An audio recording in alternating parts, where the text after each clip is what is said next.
आणि मला वाटतं हा समर्थांच्या वाङ्मयातला एक मुख्य ठेवा आहे की लोकसंग्रह, बरोबर. जो एका प्रत्येक महत्वाच्या टप्प्यावरती असलेल्या किंवा महंतपदी असलेल्या माणसाला करावा लागलेला आहे किंवा करण्यासाठी त्यांनी बरेच मार्ग दाखवलेले आहेत.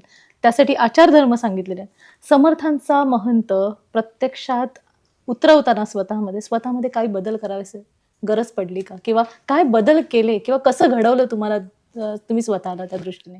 या प्रश्नाचं उत्तर देतो, पण त्याच्या अगोदर असं सांगतो की लोकसंग्रह हा जो शब्द तुम्ही वापरला, तो लोकसंग्रह शब्द समर्थांच्या सगळ्या चरित्राचा सार आहे. सार आहे खरंच. स्वतः माऊलींनी ज्ञानेश्वरीमध्ये लोकसंग्रह 22 वेळा शब्द वापरलाय. नानासाहेब देव, ज्यांना समर्थ हृदय अशी उपाधी मिळाली धुळ्याचे, ते लिहितात लोकसंग्रह म्हणजे अंतरात्म्याची उपासना. अरे वा. माणसातल्या अंतरात्म्याची